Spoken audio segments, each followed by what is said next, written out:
Ya murakoze ngira ngo umushinga twakwiye kuba twaratangiye mu myaka nk'ibiri ishize, ariko ntabwo byatworoheye kubera impamvu zitandukanye. Icya mbere dushima ni ukuba twarabonye ikibuga aho dukinira umuhanda nk'uyu. Ntabwo byoroshye gufata abana b'imyaka 15 n'itatu ngo bashyire mu muhanda, iyi mihanda minini. Iki kibuga rero cyangwa se iyi Field of Dream yaje kudufasha kugira ngo tubashe gutegura amasiganwa y'abakiri batoya mu buryo bw'ubwisanzure kandi nta mpungenge z'impanuka dufite. Umuntu rero yakwishimira yuko niyo ya mbere ibaye ku kigero cy'abana b'imyaka y'abaminime, ariko mu bakade n'abajiniyoro murabizi ko amasiganwa tumaze igihe tuyakora. Abajiniyoro byo biramenyerewe hashize igihe kinini, abakade ni gahunda twatangiranye n'uyu mwaka. Ubu rero dutangiranye noneho na youth, nyine menya youth bari abana bakiri batoya. Ni umushinga rero w'igihe kirekire, ariko by'umwihariko intego nyamukuru ni ugutegura shampiyona y'isi izabera mu Rwanda muri 2025, kugira ngo aba bana bo mu myaka bafite imyaka 15 ubu ngubu nibo bazaba ari abajiniyoro icyo gihe, abafite imyaka 16 nibo bazaba ari abajiniyoro, ariko na nyuma yaho, kuko turifuza yuko shampiyona y'isi ya 2025 izasiga umurage w'igare ku ruhando mpuzamahanga, by'umwihariko muri Afurika no ku rwego rw'isi.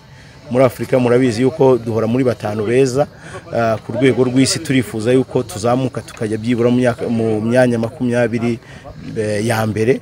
Ibyo rero bisaba gutegura abakiri batoya. Niyo mpamvu mubona ubu tugeze ku bari munsi y'imyaka 15 13.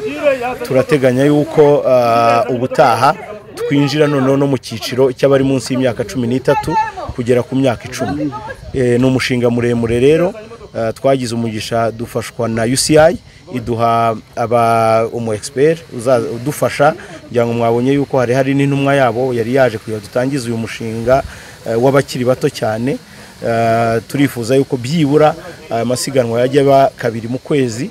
Mu ntangiriro wenda tuzagera rimwe mu kwezi kuri iki kibuga, tugire n'andi masiganwa mu ntara, ariko uko iminsi izagenda yiyongera tubona abafatanyabikorwa, kuko umuntu ntiyabura kuvuga yuko amikoro ya federasiyo ari hasi cyane, ku uburyo twifuza porogaramu zacu ntabwo ariko tubasha kuzigeraho.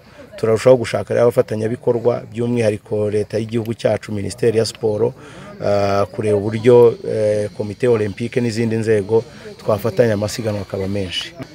Dufite undi mufatanyabikorwa turimo kuganira, twifuza yuko adukorera ikibuga nk'iki kirimo pump track ndetse ni circuit mu karere ka Musanze, ndetse harimo n'abandi turimo kuganira ku buryo bikunze twakubaka ikindi kibuga mu karere ka Huye. Ubwo ni tukaba dufashe intara y'Uburasirazuba, iki kibuga cya Bugesera, intara y'Amajyaruguru ubwo yafasha n'Uburengerazuba i Musanze, ndetse tugafata n'intara y'Amajyepfo Huye yafata n'igice cy'Uburengerazuba bugana mu Majyepfo.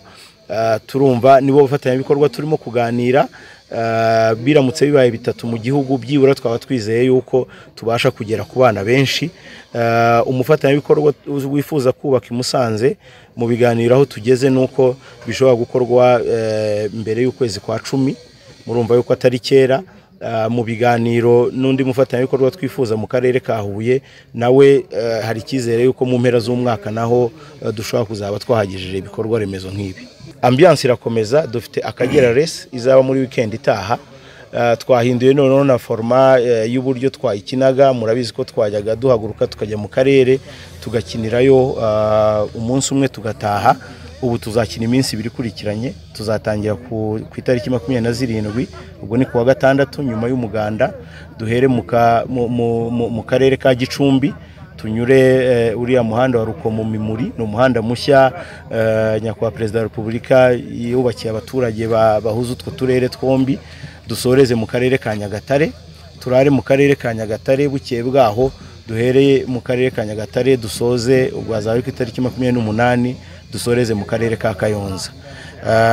ni ibyishimo rero mu baturage b'akarere ka Gicumbi ndetse n'abo mu turere twa Nyagatare, Gatsibo na Kayonza muri weekend itaha. Ariko ntago tuzahagarikiraho. Mu kwezi kwa gatandatu dufite championnat national izabera mu karere ka Rwamagana iminsi 2. Turateganya ko ari ku itariki 16 na 17 z'ukwa gatandatu.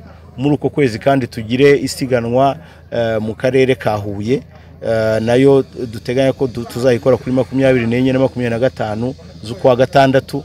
Duhite dukurikizaho mu karere ka Nyaruguru Liberation Race izaba ku itariki 3 no ku itariki 4. Murumva yuko amasiganwa turayafite mu bice bitandukanye by'igihugu muri ya gahunda twiyemeje yo kwegereza abaturage umukino w'igare.